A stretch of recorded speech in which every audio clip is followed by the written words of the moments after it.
I've just returned from Manipur. I had been there with a team of the All India Democratic Women's Association with our President P.K. Srimati and General Secretary Mariam Dhavle. And we met a large number of victims, many women who were victims of sexual assault. And the reason why I'm speaking to you today is because the victims have asked us to expressly tell the women of India and the people of India about their grief, their suffering, and their despair. And that is why I'm speaking to you today. We met the women in the video which has outraged all of you. But their question is, does India care? So many days have passed.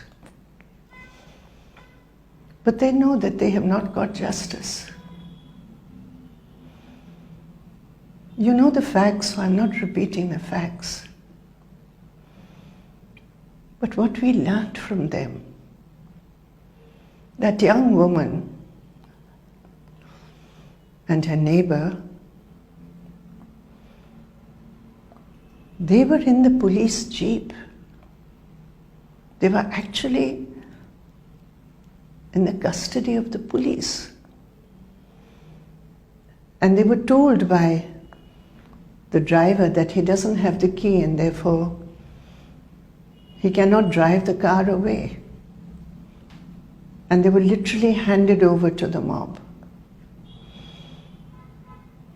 And that young woman,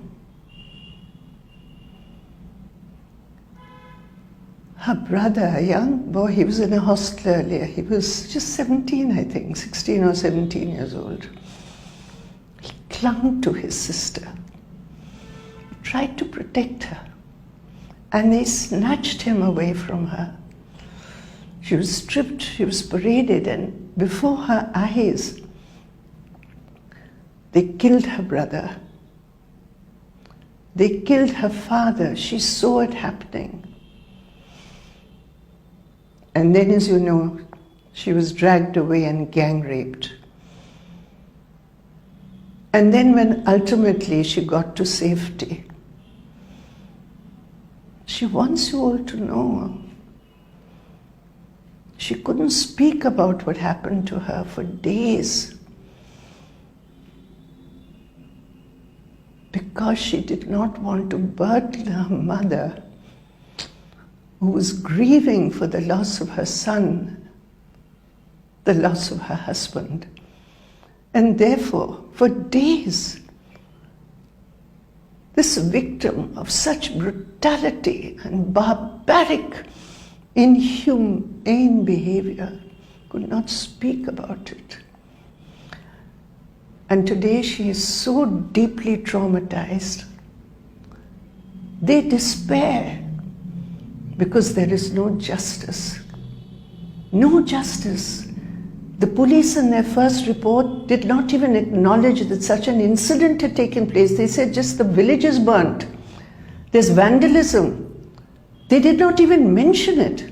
The older woman who had been stripped, she said, what we faced, we faced. But where is the justice? And if we don't speak out today, who will? When she said we, she meant we, the women, we, the citizens of India. Tomorrow it will happen to any woman, is what she said. And this was a targeted crime. They said this was targeted because we are tribals, because we belong to a particular Kuki Zomi community. We are targeted because of that. We are citizens of India, and yet this is what we faced. This is the punishment we faced. And our bodies were used for that politics. Their fight is for justice. And they despair that with the partisanship which has been shown by the state government and the central government, they are being denied even the minimum justice. The mother says she has not seen the bodies of her husband, her son. Her son was away for 3 months before this happened, so she has not seen him at all. She grieves. She longs to at least see their bodies, but even that is not possible because of the divide which has been created.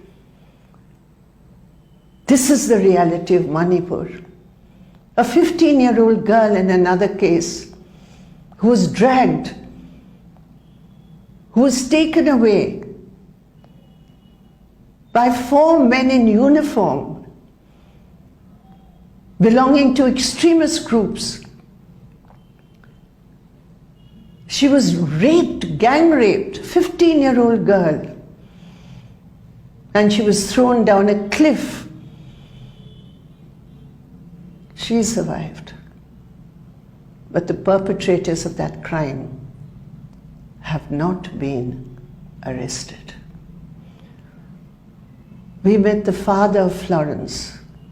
We met the mother of Olivia, 2 young women who were working in a car wash. She had spoken to her mother just a few hours before and said, "We are not safe, but the car owner has promised to take us to safety." But the mother says he did not do so. He has not even helped in the investigation. There were so many employees there, many of them close friends with these young women who were sexually assaulted and brutally killed. But there is no justice for them. And they believe, the families believe, that as long as this government remains, the chief minister remains, they are the barriers to justice. They wanted me to speak to you, not on their behalf, because when they can speak, they will. There's no internet now in Manipur. They can't convey all this to you. They are being supported by women's organizations in Manipur, and I salute those organizations. And I appeal to all of you to even more strongly raise your voice for justice.